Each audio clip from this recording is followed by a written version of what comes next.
چا اورېدلی و که نه ډاکټر صاحب وی علا کل حال او د مغفور الله باباجي تکیه کلام د خدای شان دی او د فیض الرحمن شیخ صاحب تکیه کلام شجی ندار چا خپل تکیه کلامی د چا تکیه کلام دی نوجوانان احناف چیرمن د چا دی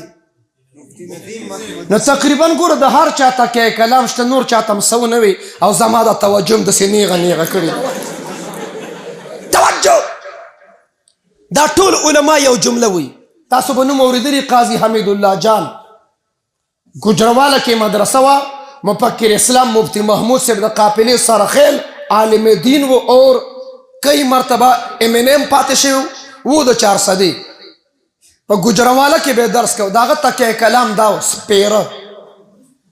اب طالبان ته په درس کې سپیره او قاضي حمید الله جان وہ شخصیت دا چې په یو دور کې پنجاب کې ښځې سړکونو ته راوتې د ښځو ریس و هغې ته میراتن ریس وي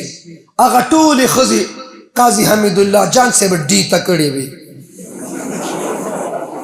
نو قاضي صاحب به وي سپیره ما تکمیل هلته کړی وم د پنجاب یو طالب ما ته وی قاضی صاحب بار بار فرماتے ہیں سپیرہ تو سپیرہ کیا ہوتا ہے وہ پنجابی د سپیرہ نه خبر دی ما ته وی چې سپیرہ کیا ہوتا ہے ما قاضی سے فرماتے ہیں منحوس کے بچے کتاب کی طرف دیکھو سپیرہ نو دا چا خپل تکیه کلام زما تکیه کلام څه شی دی زمونږ نوښار کې امیر صاحب د تبلیغ والا داغه تکیه کلام دی او خو که شپږ نمبر بیانوي اپکې وي او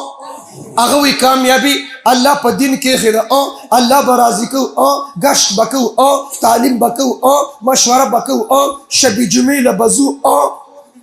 زه ورته یم امیر صاحب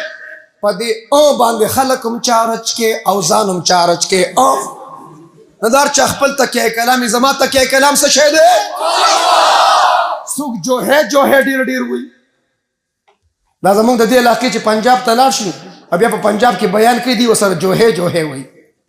څوک چې دی وي څوک چې کم دی یو سړي په بیان کې چې کم دی ډېر وي چاله دړ کړ زما توجه م ډېرو له دړ کړې په بعضو کې باقاعده خارخ لګولي زه ورته یم ځان له برنال واخله چېرته زیات نشي توجه نو چاوته بیان تقریر کوه خدا چکمدی ما ته پته چکمدی والا په شیدو کې مشتا نو چاوته چې بیان کوه خدا چکمدی پکې مو آیا هغه ورته وی که څوک مې سر د تنی غوس کی چکمدی که څوک مې سر د تنی غوس کی چکمدی واو بنړما